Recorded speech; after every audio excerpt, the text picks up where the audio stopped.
Goodbye, Troy.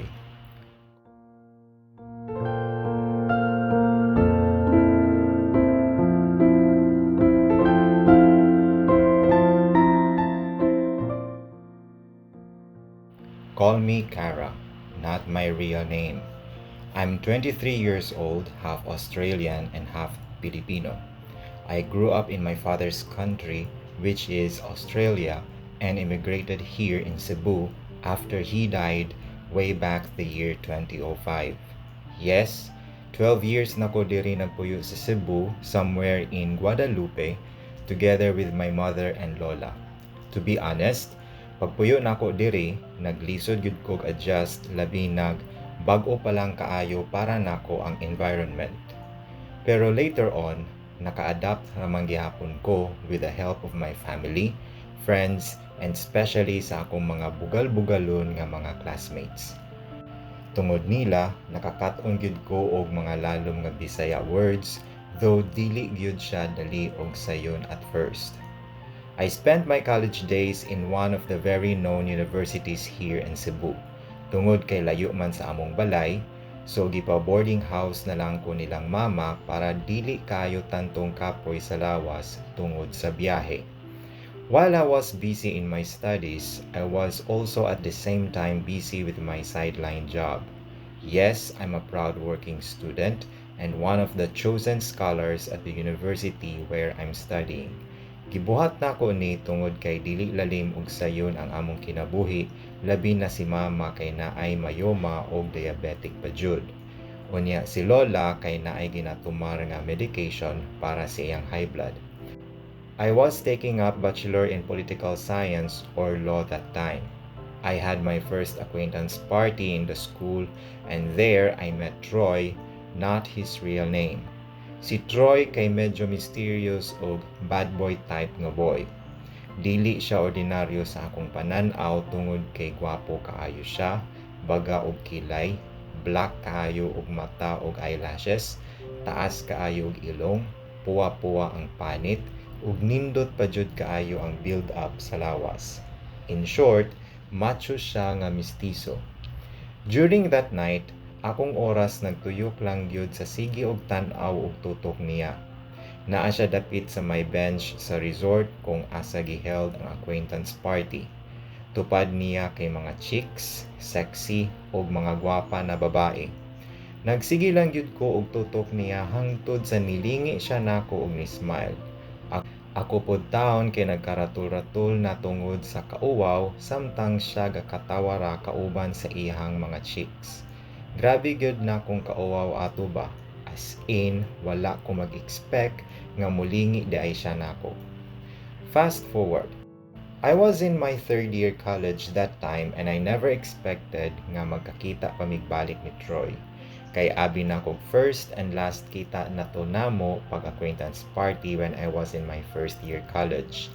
Nagkakita migbalik pag take up na kog special exam since nauwahi ko sa exact date sa among exam tungod kay ako maoy nahimong pambato sa among school para sa usa ka inter-school pageant. Grabe akong kakulba pagkakita niya sulod sa room kung asam ko mo take up og exams. Namugna kog kalit nga wala ko kasabot. Samutan pa jud nga atbang rami og gilingkuran. Pareha man po di ay mi nga nauwahi kay pambato po di ay siya sa soccer ug one more thing, pareha po di ay mi og kurso nga gikuha. Nakaibaw ko ani tungod kay giusa-usa mi og patindog o gipangutana og same questions. I was happy and sad at the same time. Happy because kaibaw na ko gamay sa background about niya, and sad because last year na lang di ay niya tungod kay mo graduate na siya sa iyang 5-year course nga gikuha which is law. I don't know pero mura kog nasakitan pagkadungog nako ato bisan pa tuod nga dili mi suod og wala pod siya kaila nako. After atong adlaw, nagsige nako og hunahuna og pangita niya parehas sa una katong una nakong pagkakita niya. Og nakakonclude ko nga wala pa jud ay nawala akong feelings para niya. One Saturday morning, giteksan ko sa akong classmate nga paadtuon ko sa ilaha ining kaalas 6 sa gabii kay tungod lagi birthday sa iyang kuya. Ako pod taon nga medyo maowawon ilabi dili kayo misuod sa akong classmate, tagbaw pod taon kog dili og refuse sa iyang invitation. Pero gipugos gyud ko niya nga paadtuon kay lagi naa siya'y ipaila-ila sa ako. On my side, na curious pod ko kung kinsa. Maotong nisugot na lang sad ko para mahuman na. That night in their house, naka-feel jud ko nga out of place kaayo ko atong lugara tungod kay ako ray nalahi sa ilang tanan. Sa tanan-tanang tao didto, ako ray naka-formal dress while nagdal shoes. Nya nakalugay ra ang buhok samtang ang uban sexy kaayo niya, social kaayo tan-awon bisag mubo kaayo og mga gipang sulob. Hay, nakaana gyud taon ko nga Maria Clara kaayo ko tan-awon compared nila kay simple ra kaayo ko manamit og simple nga pagkababae.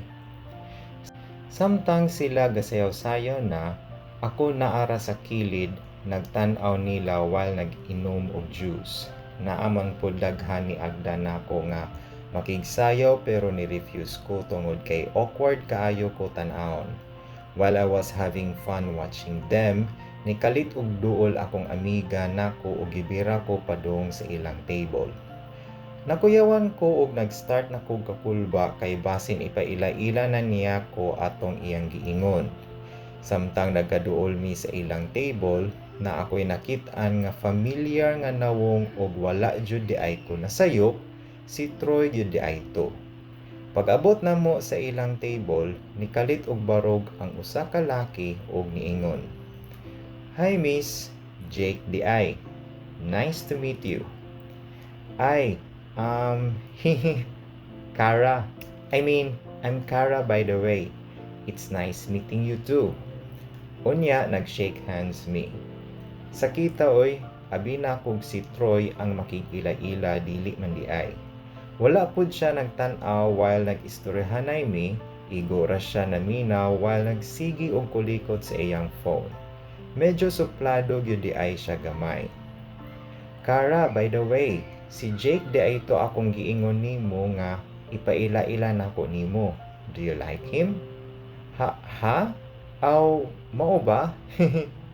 Igo ra gyud taon ko ni katawa tungod sa ka-awkward. Jake, she's pretty, right? Mao baya na siya atong pambato sa school atong niaging simana sa inter-school pageant. She brought us the bacon, di ba, Kara? Am I right? Aw, oo. Nadala ra to sa kahig kay wala na may lain. Joker man po di ay kakara sa. You know, I like you. You're smart, simple, and beautiful. By the way, pwede ko mangayo sa imong number? Sure. Pag-ingon nako ato, nikalit lang og lingi si Troy while serious kaayo ang nawong unya nihatag siyag pina-jerk nga smile. Mura kog nabastos the way siya makatan-aw nako. Sa kataas sa among pag-istoryahanay nilang Amanda, Jake ug uban sa ilang mga barkada, siya nagsigilang gihapon og atubang sa iyang cellphone. Uy Troy, tabi sad ginagmay din ha uy. Mapanos gani na imong laway. Mao jud tol. Naay chicks din niyo. Pakig-ila-ila sad ginagmay din ha tol. Nitanaw siya unya ni katawa og kalit. You know, I don't go after fuck. Basin masakitan ra na siya. So better shut up. Not interested with Maria Clara type. Pagadungog nako ana, mura kog kahilakon sa kauwaw ug sa kasakit nga mura gikumot akong dughan. Grabe jud wa ko mag-expect nga masulti to niya. Sobra gyud kong nasakitan maong nibarog ko og nananghid nga mag-CR sa kadyot. Ang akong gipananghid kay mag-CR pero wala man ko kadumdum kung asa ilang CR. Maong nigawas ko og nidiretso sa may swimming pool side nga naay mini garden. Ug didto gipagawas nako akong gibati. Nihilak kog taman. Sakit gyud kaayo to iyang gipangsulti ganina. Pwede raman ta bisag pakig-ila-ila lang or kundi respeto lang bisag gamay. Ingana na lang jud di ay ko kamubo sa iyang pananaw. Kay abig simple ra ko nga pagkatao, idaw na dayon ko niya. Grabiha gyud. As in makalagot siya. Lami kaayo siya sagpaon. Nagsige ra gyud kog tuya-tuya sa bench nga duyan hangtod sa medyo nahuwas-huwasan nako sa akong gibati. Sa akong pagmuni-muni ngadto, kadit lang nga naay nitapad nako.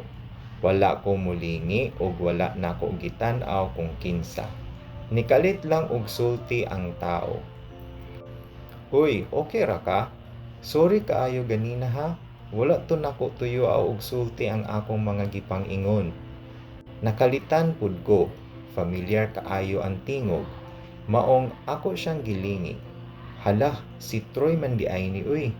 Ni-smile siya o gipataas ang iyang gibit-bit nga ilimnong makahubog. Dali, mag-inom ta para mahawasan ka.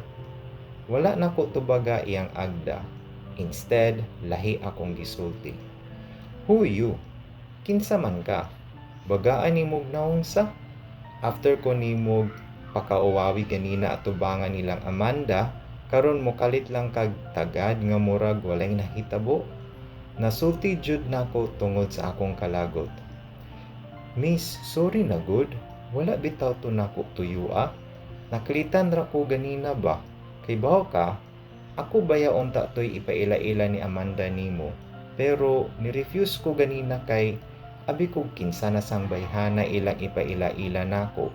Nagtuo jud ko nga iyang ipaila-ila nako kay just like anybody else. You know, the typical bitchy type. Medyo na speechless ko sa iyang mga gipang-ingon. Ha? Sure ka ana? Basig nangatik lang ka ha para pasayloon ti ka.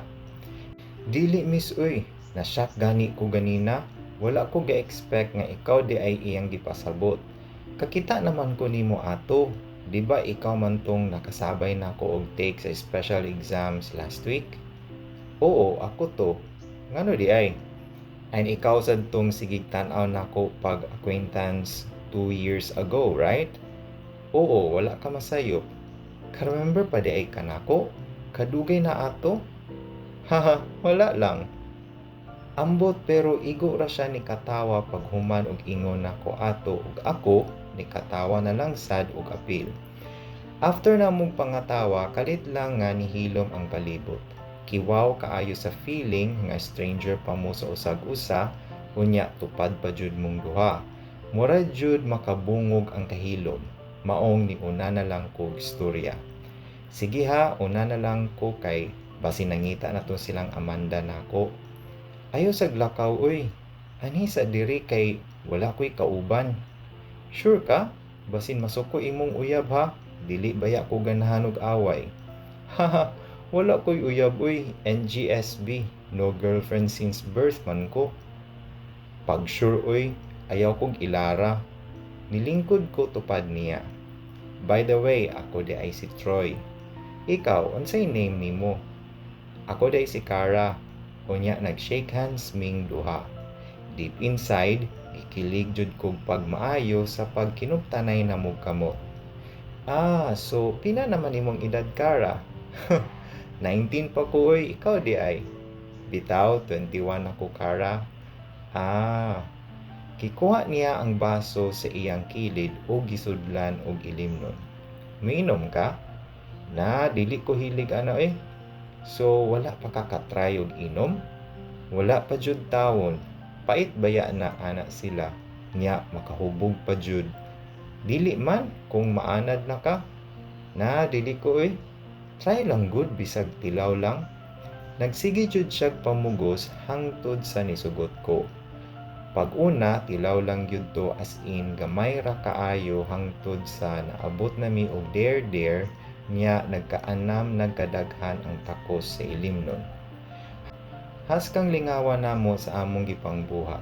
Murami og mga bata nga walay buot. Hangtod sa wala nako kabantay nga daghan-daghan na di ay ang akong nainom niya nakafeel na kog kalipong niya mura kog kasukaon. Mautong nananghid sa ako niya nga moadto sa CR.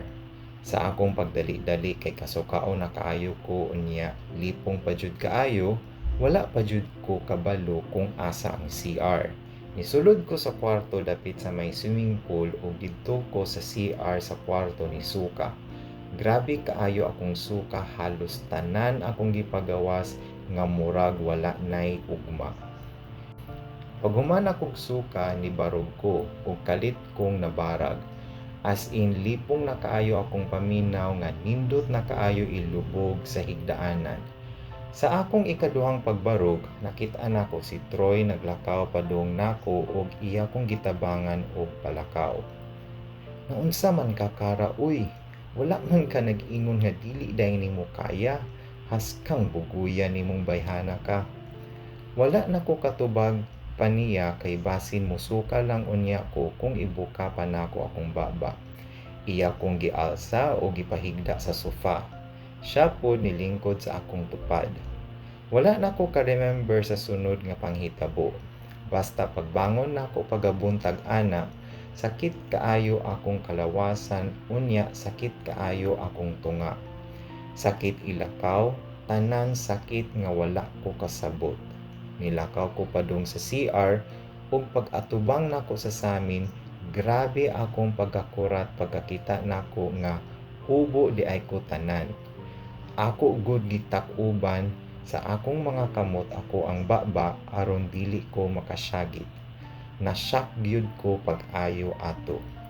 Nidili ko og balik sa higdaanan ug akong gitan-aw kung kinsa ang naangadto.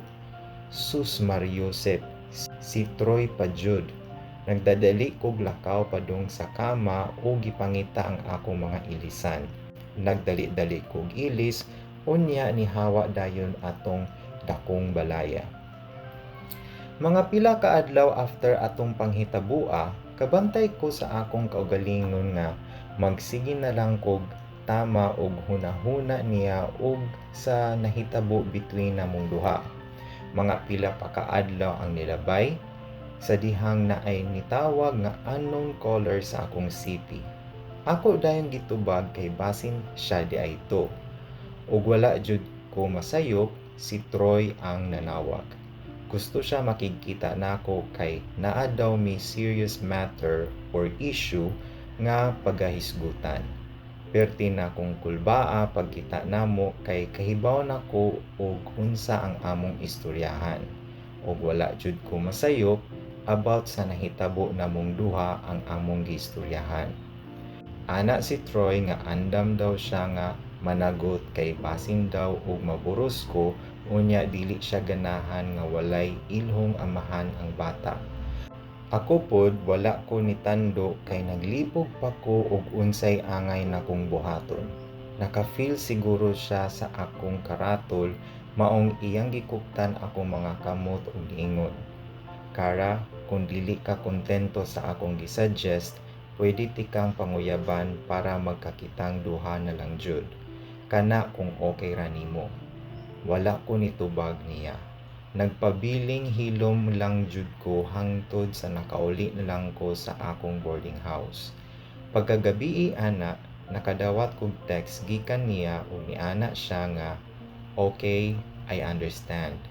Hibaw kong nabag-uhan ug nakalitan ka sa mga panghitabo kay ako sad ingana ako ang na-feel. Sige, hatagan lang tika og space. I hope makahunahon na ka og tarong." Akong gituman iyang gipanulti. Nagunahuna jud ko pag-ayo kung unsay angay buhaton. Pero ganahan ko maglikay niya og nilang Amanda kay kiwawan ko unya mauwaw sad ko. Nahibong na lang ko pag next week after sa among pag-inistoryahanay, pag-abot nako sa among room, nanglingi tanan nakong mga classmates og mura gipangkilig. Magsige sila, "Uy!" samtang nagkaduol ko sa akong lingkuranan. Ug didto nakit-an nako ang bouquet of flowers nga naay dala letter. Ambot pero kilig kaayo ko sa pag-effort sa naghatag. Pag uli sad nako sa boarding house, Gawa sa akong pultahan, naapoy mga buwak nga perting humuta. Gikilig na sad ko. Hangtod sa nilabay ang usa ka buwan, maulang gihapon akong permi masugatan sa matag adlaw. Wala na jud ko kaantos og ni-decide ko nga sugton na siya. Nawagtang nasad akong kakulba kay gidugo man ko. Sus, pertig yun taon niyang lipaya nga gisugot nako siya. Pero nasad pud siya kay gatuok man pud siya nga mabuntis ko. Amaw gyud tawhana. Fast forward. Nindot ang start sa among panag-uyab kay pag-ila-ila sa usag-usa ang among giguna. Giila-ila gyud namo ang usag-usa nga halos walay sikreto nga dili mahibaw-an. Kahibaw na ko sa iyang mga past o mga binuhatan o kahibaw na sad siya kung unsa ko kahinhin o ka Maria Clara nga type nga pagkatao. Ni-promise siya nako nga dili sa ko niya hilabtan o balik samtang dili pa mi kasal. Nagkadugay among relasyon, nagkaanam siya ka-sweet, ka-caring ug ka-gentle. Nindot kaayo siya tan-awon kung maglambing kay mura siya gentle giant. Usahay kung matulog siya akong drawingan iyang nawong og ballpen. Amawa jud nako oy. Napaila-ila na pud ay nako siya sa akong mama ug lola. At first babag kaayo sila kay basin og mao na niya'y hinungdan nga dili ko magtinarong og eskwela o basin niyag mabuntis kog sayo ilabi na nga macho o gwapo kaayo akong uyab unya pun-an pa jud nga ako kay porma kaayog lawas, hamis ug mistisa. Pero later on, nadawat na lang pud nila kay nakita man pud nila kung unsa ko kaseryoso sa pag-eskwela. Ni-attend ko pag-graduation ni Troy. Magna cum laude di ay siya, bisan pa sa iyang kabugal-bugalon, bright kaayo ning tawhana. Happy kaayo siya pagdawat sa iyang diploma. Ako kay sa may luyuhan lang ko nagtan-aw kay basin unyag makit-an mi sa iyang parents, unya wala para bato kaila nako. Pagkahuman sa ceremony, nakita nako nga niuna og uli iyang parents ug ubang relatives ug siya pod tagbaw og sigig pangita nako. Magkatawa gyud ko magtan-aw ba nga guol kaayo iyang dagway. Niduol ko niya ug gikuhit iyang likod. Huy, sus, Clara, uy, ganina ra ko nangita nimo ba? Diin man kagikan. Clara iyang endearment nako because of my Maria Clara attitude. Haha, naara ko ngadto nagtan-aw nimo. Nganong wala man ka ni duol diri ganina? Wala ko nitubag. Instead, gihag nako siya. Tight hug tungod sa akong kalipay kay nakagraduate na gyud taon siya. Siya pod nibawas og hugot nga gakos og iyang gikisan akong buhok dapit sa agtang. Clara, ready na ka nga ipaila-ila ti ka sa akong parents? Nasyak ko sa iyang pangutana maong nibuwag ko gikan sa among pagginaksanay og straight nga nitan-aw sa iyang mga mata. Sure ka? Makuyawan baya ko? Dugay na. Nganong makuyawan man ka nga naaraman ko permi sa imong kiliran? Sige. Ayaw gyud ko biyahe ha. Promise, dili lagi. Tara na. Og nitando na lang sad ko.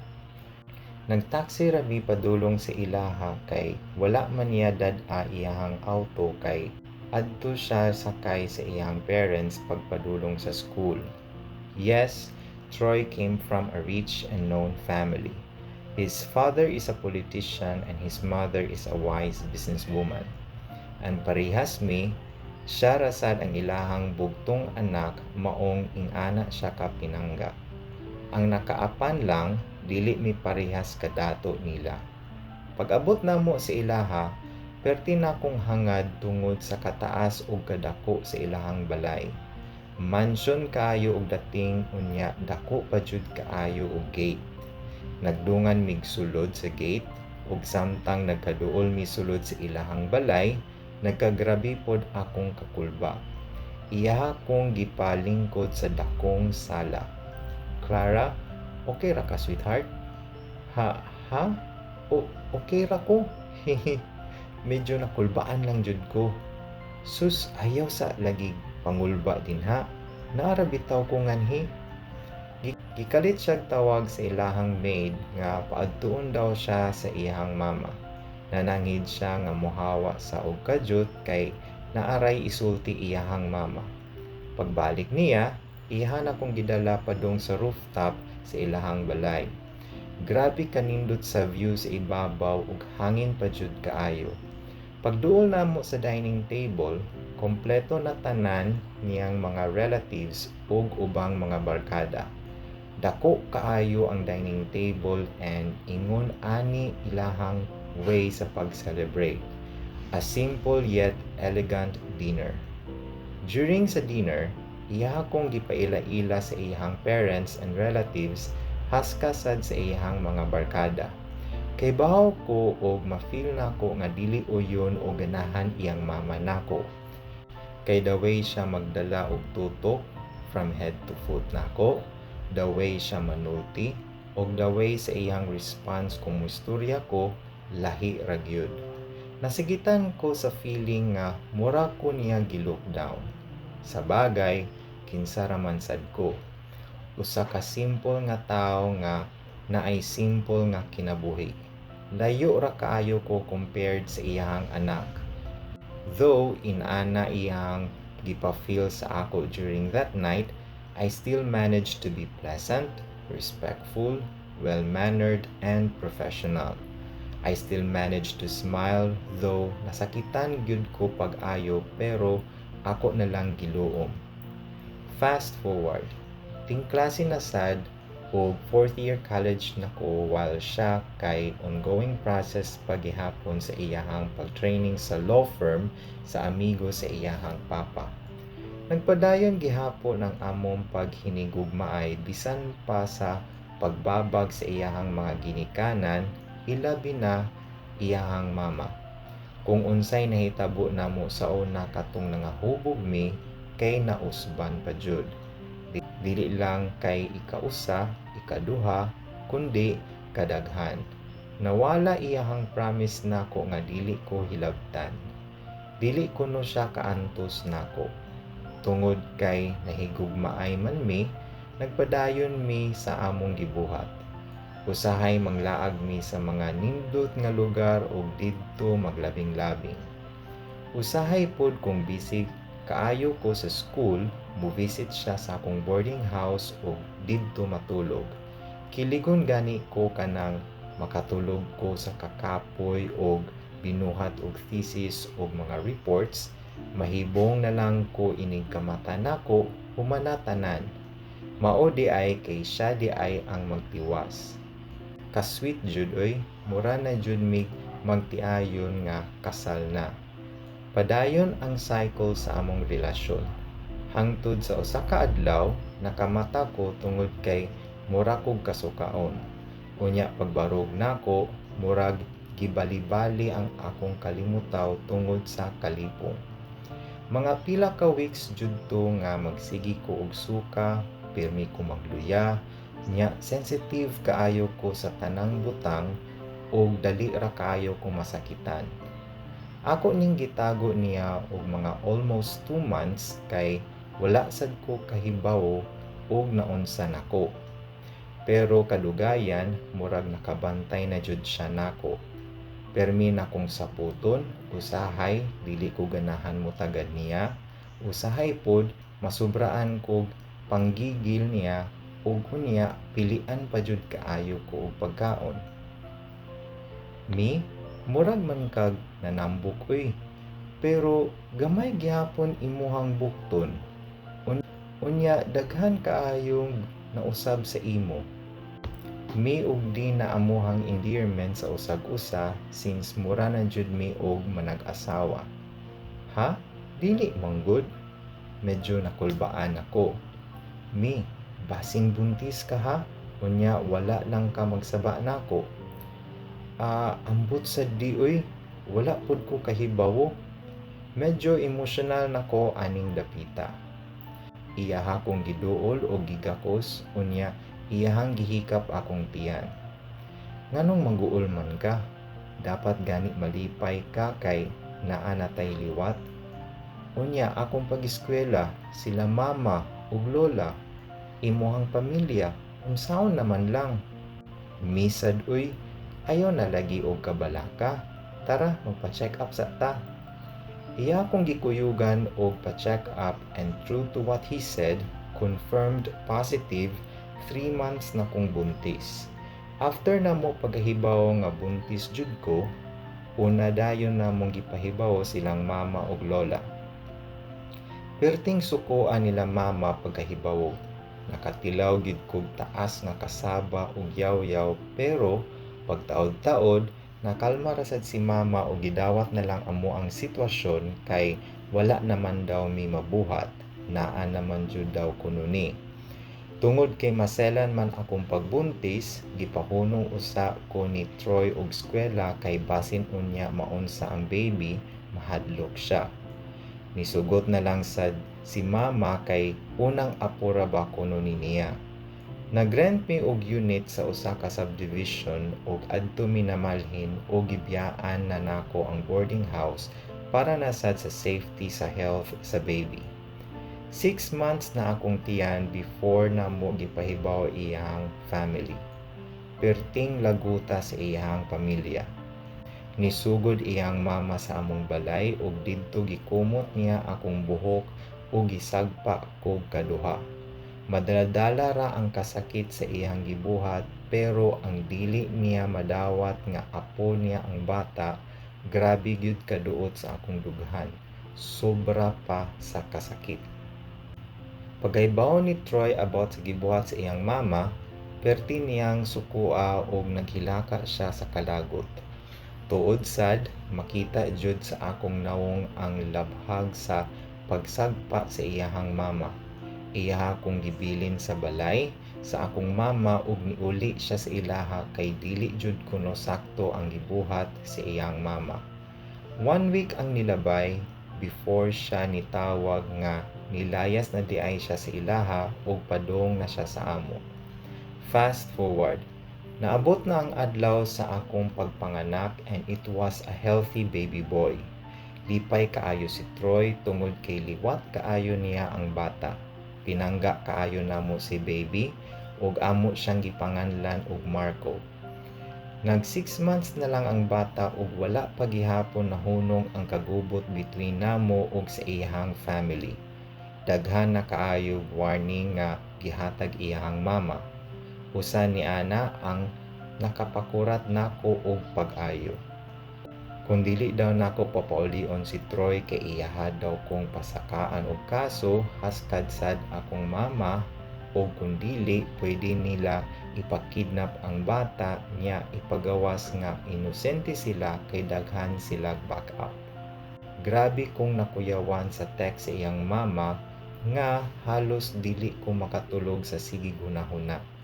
Akong gisultian si Troy about ani and haska pud siya kay nakuyawan sa akong gibalita niya. Tungod ana, napugos og uli si Troy para husayon na ang tanan. Ako sad, nisugot na lang pud ko nga muuli siya para mahusay na ang tanan. Lisod jud kaayo ning ingon ani nga naa patay anak nga gibantayan. 2 weeks na ang nilabay pero wala pa gihapon ni uli si Troy. Nagsige lang gihapon kog paabot niya bisan guol na kaayo ko ug lami na kaayo siya apason sa ilaha. Pait jud kaayo kay magsigi og pangita si baby sa iyaha. Sa wala madugay og wala na jud ko kaantos, ako na jud siya giadto sa ilaha. Gibilin usa nako ang bata kang mama ug lola. Pag-abot nako sa ilahang mansion, murag mingaw man kaayo. Walay bisag usa ka tawo ang makit-an. Nagsigi ko og doorbell sa gate pero wala joy mo gawas. Maong ni ana ko nga basig na aray gilakaw. Nipauli ko sa amo og pagkaugma ni ana, nibalik ko ngadto sa ilaha. Sa ikaduhang pagbalik nako, maurag gihapon, mingaw kaayo. Nag-start na kog pangulba og wala na ko kasabot sa akong gibati. Gitry na kog doorbell og kadaghan pero wala jud. Kay lako na kaayo ko sa kakulba og may gani kay naay ni agi nga bodyguard nga nag-roaming adtong dapita. Nangutana ko niya kung asa na ang mga tao dinhi. Og ang ihang tubag, "Hala ma'am, dugay naman walay tao dinha. Nanglarga na silang sir adto pang niaging simana. Kalit-kalit sadto ilang paglarga ma'am ba?" Mura ko gibundagan og dakong bato sa kakurat nga akong gibati. Wala ko kabantay nga nagsunod-sunod na diay og tulo ang akong mga luha. Gitry na kog sige og tawag sa iyahang number pero walay motubag. Nagsige na lang kog hilak sa kasakit ug kaguol. Naluoy na lang akong mama nako nga maoy nag-atima ni baby Marco. Padayon akong pag-contact ni Troy pero unavailable jud always iyang line. Nahibong na lang ko na ay nanuktok o gihatag sa akoa ang usa ka letter. Wala na ko mangutana og kang kinsa to kay kusog akong kutob nga gikan kang Troy ang suwat. Sweetheart, please forgive me for doing this. I know it will be very painful process for the both of us. But there's no other way to save you and baby Marco. Pirmi kang naa sa akong kasing-kasing langga. Ikaw ug ikaw ra jud sukad sa unang pagtagpo sa atong mga mata. Ayaw baya pasagdi si baby ha? Kay pinangga baya kaayo na nako. Sweetheart, ayaw nako paabuta ha kay dili ko ganahan nga wala kay kalipay ug freedom. Kung maabot man gani ang saktong panahon nga magkakita tagbalik, please don't forget me, my love. I love you so much. This was the last message I received from him. It's been 3 years since Troy left us. And yes, it's still painful for a single mom like me who haven't moved on yet. Troy, mahal, kung asa man ka karon, if ever makabasa ka ani nga confession, please don't feel bad, okay? Wala ko masuko sa imuhang gibuhat. Yes, I still love you this much. Ayaw sad kaguol kay dako na si baby Marco karon and he seems to look like you a lot. He's a living resemblance of you and our love. If God will give me another chance to live, I would still choose to love you. Sweetheart, we may not be destined to be together for a long time, but I am forever grateful that you have been the man of my life and the father of my son even for a short time. And for me, it was enough. Your love, memories, and baby Marco is my number one strength upon pursuing this tough and cruel life. I miss you so much and I love you so much. Till we meet again, my love. Goodbye, my dear Troy. Kara.